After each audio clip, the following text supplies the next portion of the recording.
2, take 2. One of the key things I think that's been at the heart of all we've done at King's over the years, that's really shaped everything we've done, is our main aim of gather, grow, go. Gather in friendship and family, grow in character and gifting, go in mission and service.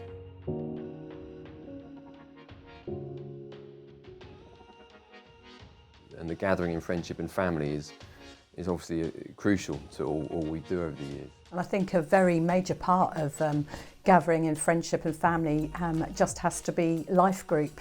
Life group has always been such a key way of growing and learning together and getting to know each other. And I can remember so many fun times in life groups in the past where we have had them in our home when we had a smaller house, and the life group got so large we were having people eating their food on the doorstep and up the stairs, to life groups in our home when we were in Malcross with families, and lots of fun happening and Christmas trees falling down.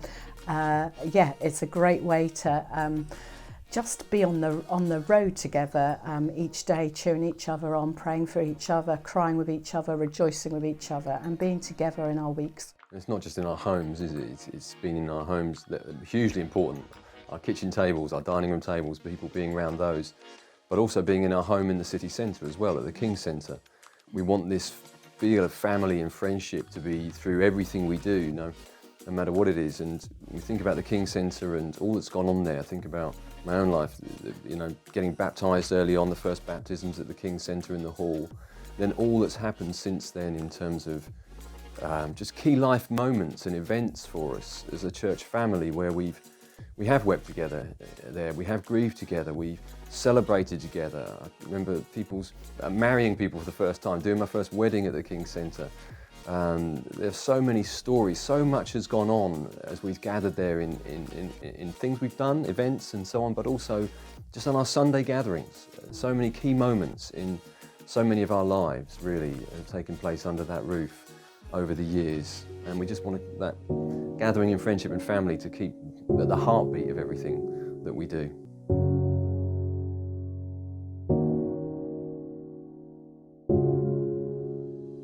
Another major part of growing has got to be prayer meetings. Learning to pray. One of the best ways of learning to pray is to be alongside other people who've done a whole lot more of it than you have. The richness of being alongside the Martys or Angie, for example. It's dangerous saying names now because there's so many beautiful, faithful people at King's who are amazing prayers, but for me, learning how to pray off people and learning how to pray and being with people in prayer meetings is a great opportunity for growth.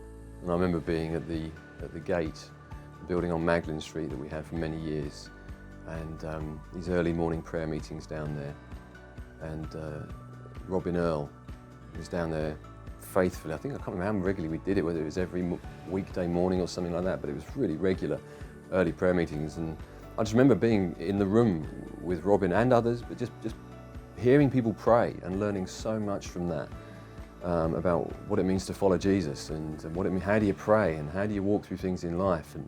And so this is where the gathering in friendship and family sort of goes into this growing in character and gifting, that it's a relational thing.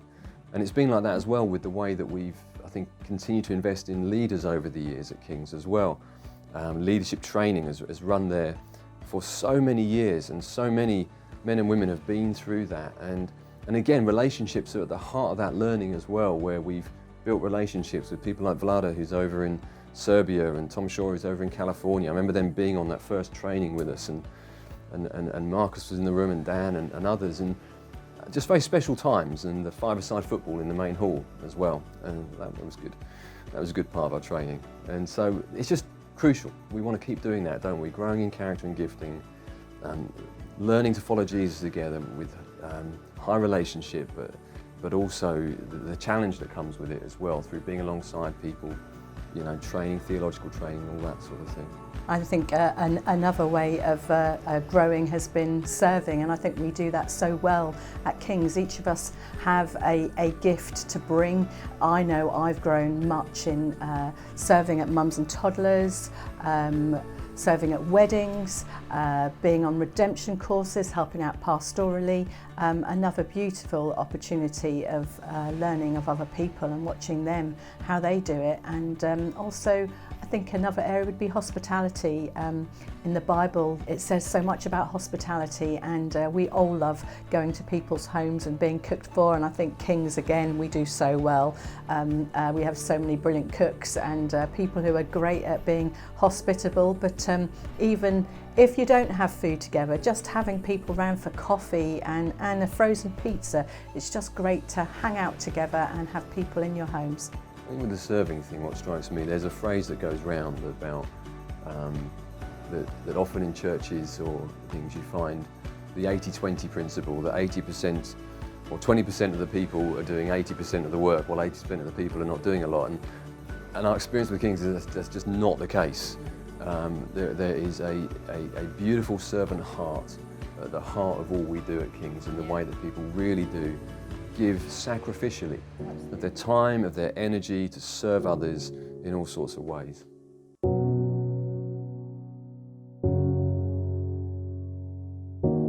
And then I think the third aspect of it, the going in mission and service, is sort of spilling over of the gathering and the growing, and we end up going, and not just sort of locally, but beyond our borders as well. But I remember over the years our involvement with our local community has been such, again, a key part. We didn't just move into a building at the King's Centre and sort of keep our doors closed and keep to ourselves.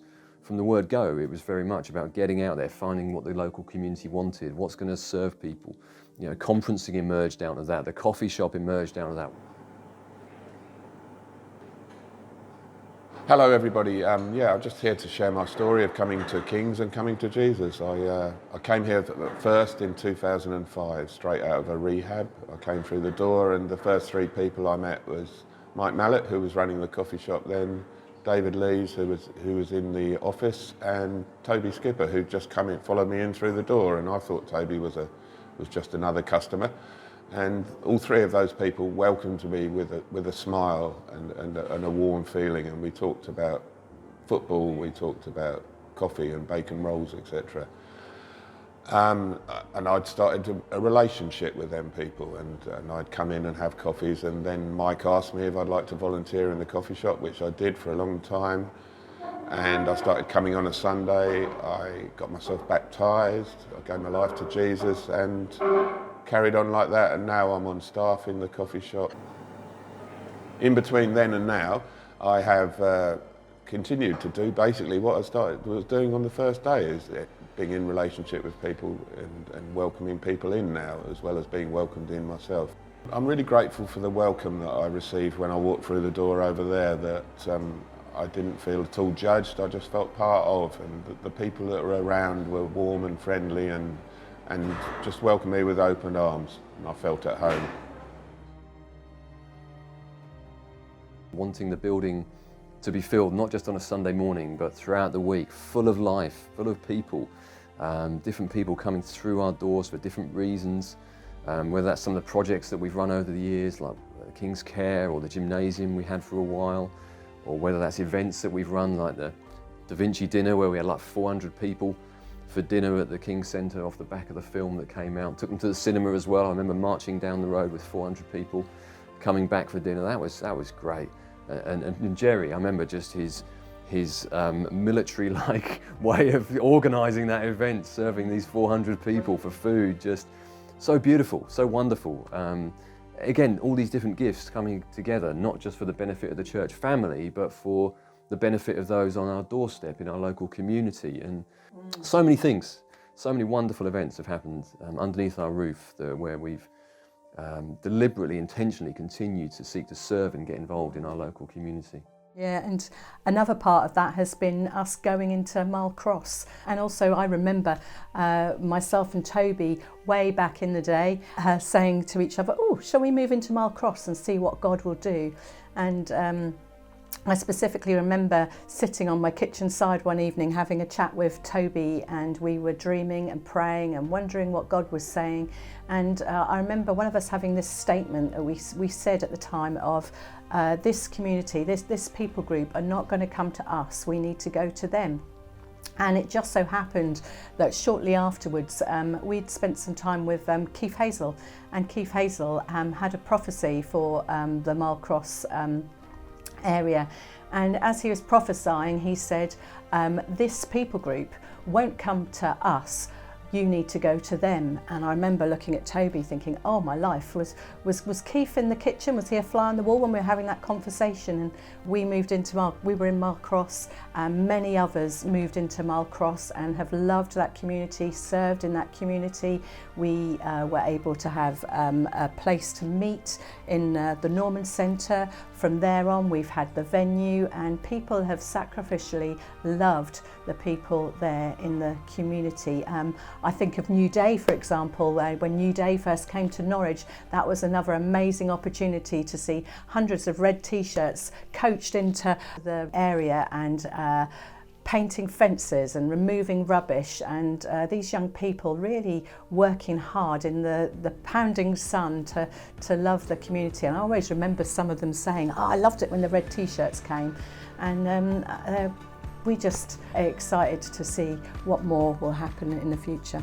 And I think that sort of going in mission and service didn't stop with Marlcross, did it? We felt very early on that God spoke to us about maybe 5 locations across the city, and we're still working that out, aren't we, in terms of City West. Started a few years later, and I remember being in one of the conference rooms at the King's Centre just praying about that, and a prophetic word about go west, and then Steve and others kind of rising up saying, yeah, we'll go do that.